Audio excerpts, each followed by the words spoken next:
Gordon and Fletcher, they believe the source is like the Byzantine art and his early visit to the Ravenna, etc. And other critic like Norman Jeffords, he believed that the decline and fall of Roman Emperor Edward Gibbon was one of the prominent source of his writing. But another source, better I am not going to tell this is another source, but another text which is very important. There are two division, two part of this text: a vision, and then vision B. And vision, in this vision, what is vision? Vision is a text, a very seminal text that explain history, the influence of history, influence of philosophy, and it's overlapping with each other, and how it formed Yeats as a poet, how historical fact, political fact, philosophical deduction composed Yeats as a poet is vividly described, is being vividly described in his book Vision. Now I must quote here something from the Vision. That is, he said, I quote, "I think if I could be given a month of antiquity and live to spend it where I chose, I would spend it in Byzantium."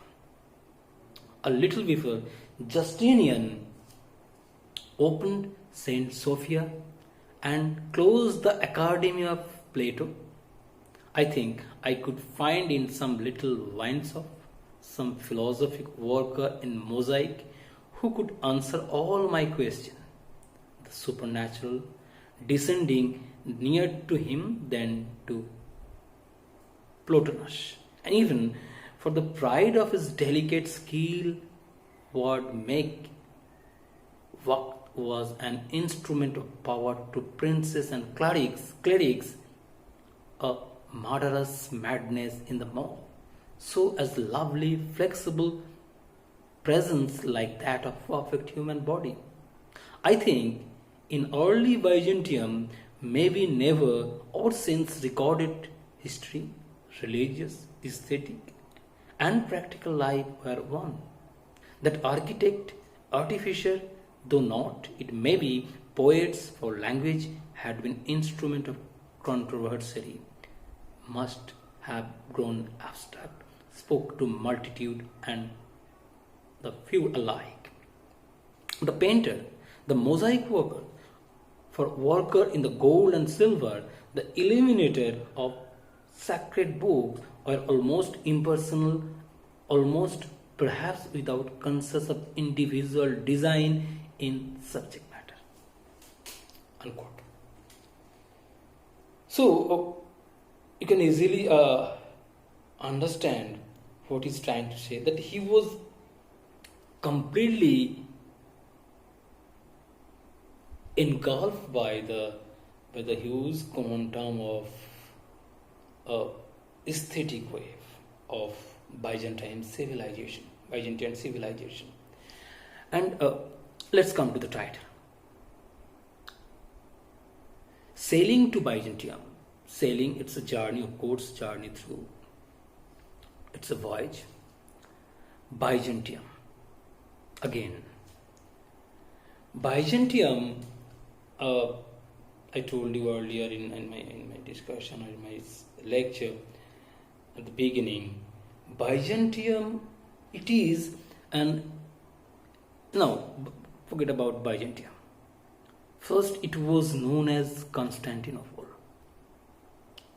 then it is Byzantium, then it is now known as Istanbul. So it is the Byzantium, it was the Makkah of culture, an aesthetic pleasure It is the world capital of culture obtained on contemporary time. History says uh, the emperor like Constantinople, who and Justinian, they codified law, they codified other arithmetical theorem and other culture, and there is so many great artificers who created a path-breaking instrument device that made some people thunderstruck. So Byzantium, geographically, in medieval Europe, it was the epicenter of culture and cultural activities, of course. So sailing to Byzantium means sailing to the capital of art. And there is a very common saying, you are all quite acquainted with it. That is, art's longa, beta brevis. I mean, art is long and life is short. Poet Eliot, as an individual, realized that yes, his mundane existence is going to be exhausted very soon. And there is no other alternative to transcend himself to the world of eternity. It is only possible through art, artistic creation. Kids বলেছিল, not by the chariot, the Bacchus, etc., or not by any wine that was produced by southern France, etc. It was momentary. The impact of wine momentary. The physical pleasure is momentary, but the appeal of art is eternal, infinite. So it is a metaphorical journey. It is a metaphorical journey that Yeats deliberately, desperately tries to undertake to Byzantium. Why? Of course, Byzantium, it is a epicenter of culture. So how do you relate personal happening or incident of Yeats with this poem?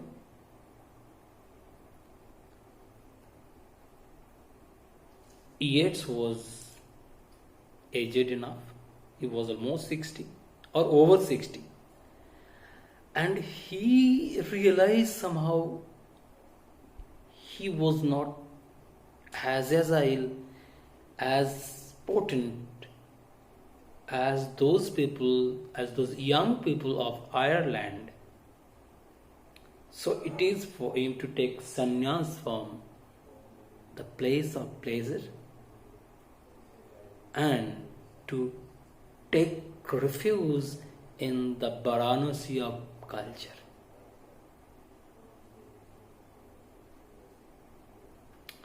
So sailing to Byzantium is all about a journey. It's a metaphorical journey from the world of pleasure to world of eternity.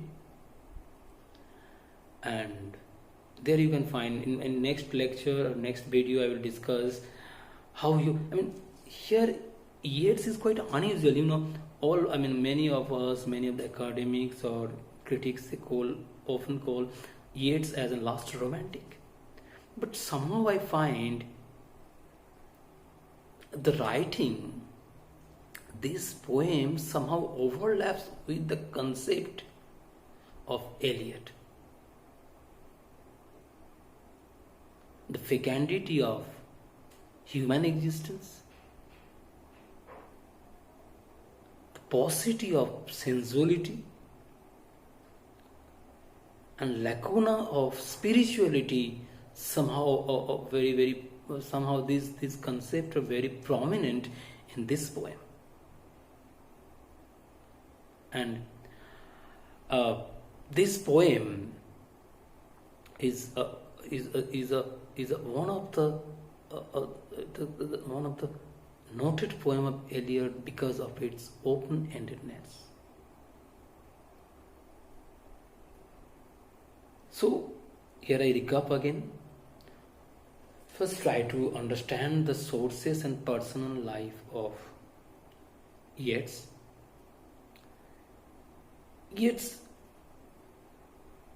when he composed this poem, almost he was on the verge of retirement from his career, and he failed he experienced the consequence of First World War, and somehow psychologically he was eroded. Psychologically he was eroded away. When he saw the bloodbath, he composed a poem like Second Coming. It was composed in 1917. But when he witnessed First World War and its consequence, he never expressed himself. Rather, at the end of his career, or at the fag end of his life, he somehow managed to capture his psychological agony in this poem, and therefore this poem is a magnum opus. Of course, apart from the Tower of Memory poem, this poem is a very popular as well as very canonical text in English literature. So, Sailing to Byzantium, it is a document and vista of Yeats' personal erosion, psychological erosion, spiritual erosion.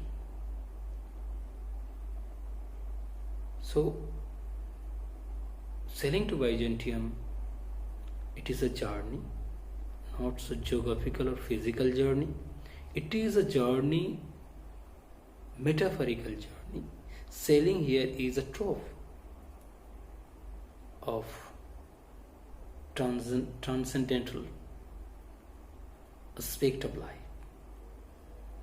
And Byzantium, it is not at all a geographical Byzantium. Rather, it is a aesthetic capital, and poet here desperate to transcend himself from